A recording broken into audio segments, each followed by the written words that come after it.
आज हम करेंगे नेक्स्ट चैप्टर, हमारा चैप्टर नंबर 2, जो कि है फ्रैक्शंस एंड डेसिमल्स।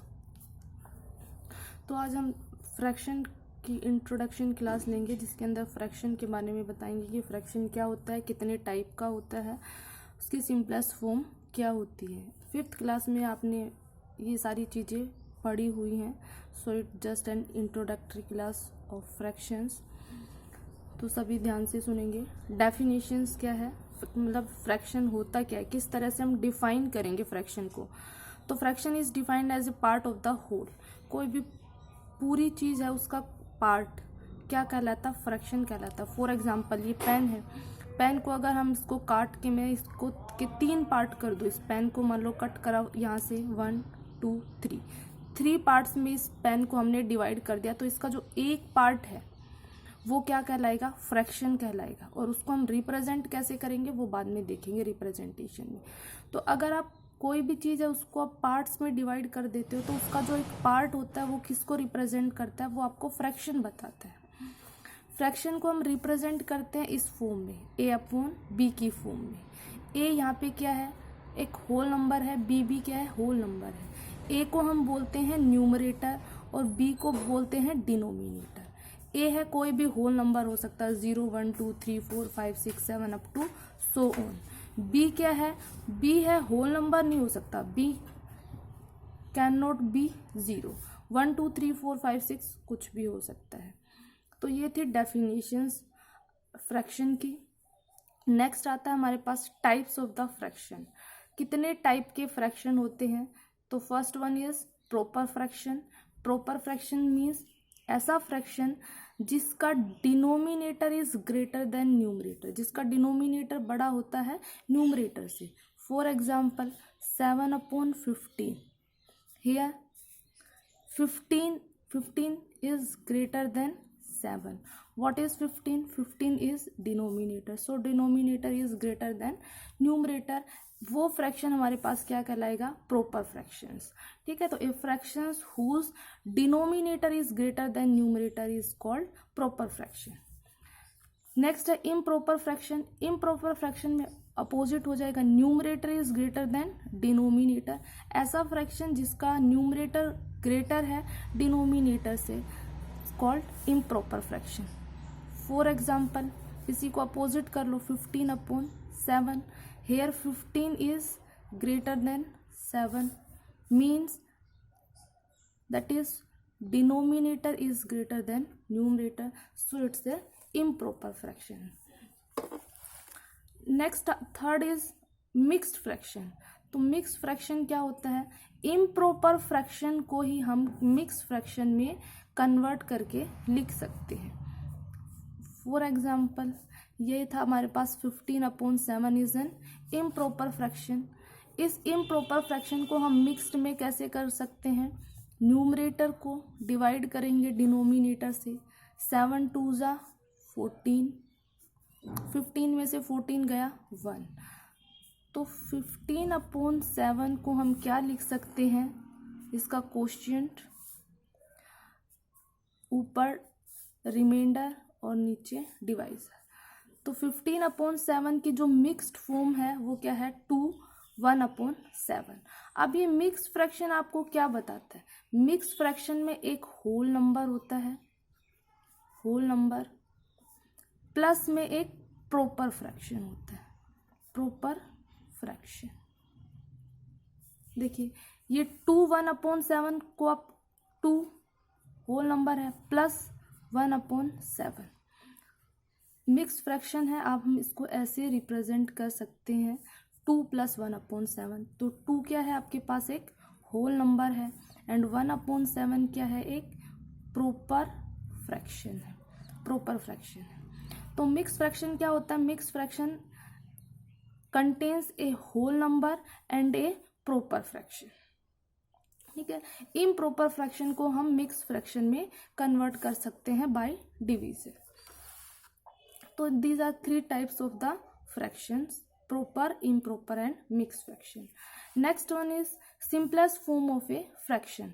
फ्रैक्शन की सिंपलेस्ट फॉर्म, सिंपलेस्ट फॉर्म क्या होती है, कोई भी फ्रैक्शन है, जैसे हमारे पास फ्रैक्शन है 42/70, इसकी सिंपलेस्ट फॉर्म क्या होगी, इसकी सिंपलेस्ट फॉर्म वो होगी जब न्यूमरेटर और डिनोमिनेटर में कोई भी फैक्टर कॉमन नहीं होगा अदर देन 1। 1 तो सब में ही कॉमन मिलेगा, तो 1 के अलावा 42 और 70 में कोई भी फैक्टर कॉमन नहीं है, तब इसकी बनेगी सिंपलेस्ट फॉर्म। अदर वर्ड्स में हम बोल सकते हैं कि जब आप इसको काटते हो किसी नंबर से, तो इसकी जो सिंपलेस्ट फॉर्म वो होगी जब ये किसी भी नंबर से नहीं कटेंगे। देखिए 42/70, अब आपको दिख रहा है कि देखो 42 है, 2 से डिविजिबल है, 70 भी 2 से डिविजिबल है। 6th क्लास में डिविजिबिलिटी रूल पढ़े होंगे, क्योंकि इसके पीछे 0 है, दैट्स वाई डिविजिबल बाई 2, और इसकी जो डिजिट है 1 प्लेस पे वो 2 है, that's why it divisible by 2।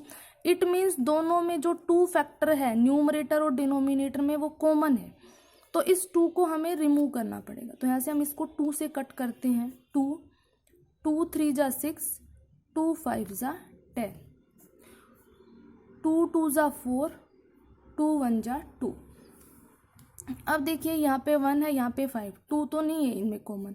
अब देखिए क्या इन दोनों में 3 जो फैक्टर है वो कॉमन है, तो 3 से ये तो डिविजिबल है बट ये डिविजिबल नहीं है।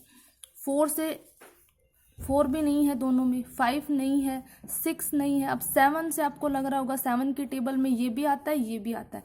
इट मीन्स 21 और 35 में जो फैक्टर 7 है वो कॉमन है, तो आप इसको 7 से कट करेंगे। 7 3 जा 21 एंड 7 5 जा 35। अब देखिए 3 और 5, न्यूमरेटर 3 और डिनोमिनेटर 5।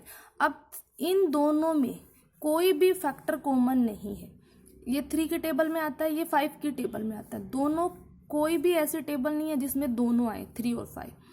दैट्स वाई जो सिंपलेस्ट फॉर्म है 42/70 की, वो क्या है आपके पास 3/5। This is the simplest form. आपको दिख रहा है कि 3 और 5 में कोई भी फैक्टर कॉमन नहीं है अदर देन 1। अच्छा, आप अगर चाहो तो कैसे चेक कर सकते हो, आप क्या करेंगे, इनका HCF निकालेंगे। अगर HCF 1 आता है इट मीन्स ये क्या है, सिंपलेस्ट फॉर्म है। देख सकते हैं, देखिए 5 और 3 का 3 1 जा 3, 2 बचा यहाँ से। अब यहाँ से आया 3 को यहाँ लेंगे, जब HCF निकालेंगे तो 3 अंदर, 2 1 जा 2 1। अब ये 2 यहाँ आ जाएगा, जब HCF निकालेंगे तो 1 2 जा 2, तो HCF क्या आया, 1 आया। इट मीन्स ये क्या है, सिंपलेस्ट फॉर्म है फ्रैक्शन की। और बेसिकली आप वो ये देख सकते हो कि जहाँ तक कटे उसको काट दो, जिसके बाद नहीं कटेंगे वही क्या होगी, उसकी सिंपलेस्ट फॉर्म होगी। तो 3/5 is the simplest form of. आप सिमिलरली और देख सकते हो, जैसे हमारे पास है 14/28। अब ये इसकी सिंपलेस्ट फॉर्म देखो, इसमें 14 1 जा 14, 14 2 जा 28, तो 1/2 है वो क्या आ गई, इसकी सिंपलेस्ट फॉर्म आ गई, क्योंकि दोनों में 14 14 है वो कॉमन था, क्योंकि ये भी 14 की टेबल में आता है, ये भी 14 की टेबल में, दैट्स वाई इन दोनों में 14 है वो कॉमन था। तो 14 कॉमन था, उसको हम काट दिया, ऊपर से ऊपर 1 बचा, नीचे 2। तो this is the simplest form of a fraction. अगर आपको बोले तो इस तरह से करना। नेक्स्ट आता है हमारे पास इक्विवेलेंट फ्रैक्शन। इक्विवेलेंट फ्रैक्शंस क्या होते हैं, कोई भी 2 फ्रैक्शन जब आप उनको रिड्यूस करोगे उनकी लोवेस्ट फॉर्म के अंदर, तो वो एक ही फ्रैक्शन को रिप्रेजेंट करें, देन वो दोनों फ्रैक्शन क्या होंगे, इक्विवेलेंट। अब देखिए 12/18 और 10/15, क्या ये दोनों इक्विवेलेंट फ्रैक्शन है या नहीं है। आपसे पूछेगा क्या ये दोनों इक्विवेलेंट फ्रैक्शन है या नहीं है, तो आप इसको कैसे चेक करेंगे, हम इनको सबसे पहले इनकी लोवेस्ट फॉर्म के अंदर इसको रिड्यूस करेंगे, यानी कि इनको सिंपलेस्ट फॉर्म में लिखेंगे। सिंपलेस्ट फॉर्म में लिखने के लिए क्या करेंगे, जो फैक्टर कॉमन है उसको काट देंगे, और जब HCF 1 बचेगा या कॉमन फैक्टर 1 बचेगा तब इसको छोड़ देंगे। अब देखिए ये आपको पता है ये दोनों 6 की टेबल में आते हैं, 6 2 जा 12 एंड 6 3 जा 18। अब ऊपर 2 और 3 ये दोनों किसी की 1 की टेबल के अलावा किसी में नहीं आएंगे, तो this is the simplest form of 12/18 की जो सिंपलेस्ट फॉर्म है वो क्या है 2/3।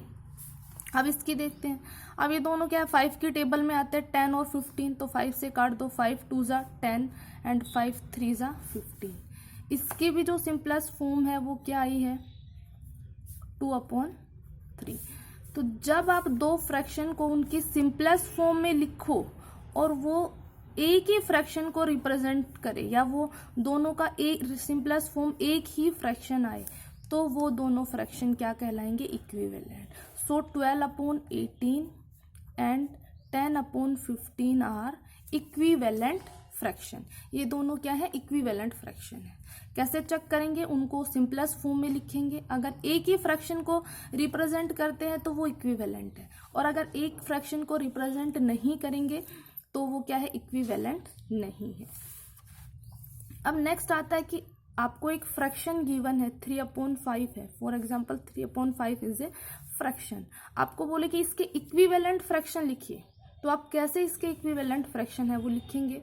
तो इक्विवेलेंट फ्रैक्शन लिखने के लिए क्या करेंगे, हम इसके न्यूमरेटर और इसके डिनोमिनेटर को सेम नंबर से मल्टीप्लाई करेंगे। मल्टीप्लाई करने के बाद जो फ्रैक्शन आएगा वो फ्रैक्शन 3/5 का इक्विवेलेंट फ्रैक्शन होगा। सपोज इसके न्यूमरेटर को 2 से मल्टीप्लाई करा तो डिनोमिनेटर को भी सेम नंबर से मल्टीप्लाई करना पड़ेगा। 3 2 ज़ा 6, 5 2 ज़ा 10। तो जो 6/10 है वो इक्विवेलेंट फ्रैक्शन है किसका 3/5 का। 3/5 का क्या है इक्विवेलेंट फ्रैक्शन है। और भी लिख सकते हो आप 3/5 का, 3 से मल्टीप्लाई कर दो, नीचे भी 3 से, तो यहाँ से क्या आ जाएगा 9/15। तो 9/15 भी किसके इक्विवेलेंट है 3/5 के। ये दोनों क्या है इक्विवेलेंट। 3/5 का इक्विवेलेंट फ्रैक्शन क्या आ गया 9/15। तो ऐसे आप एक फ्रैक्शन का इक्विवेलेंट फ्रैक्शन है वो फाइंड आउट कर सकते हो। नेक्स्ट है कंपेयरिंग फ्रैक्शन।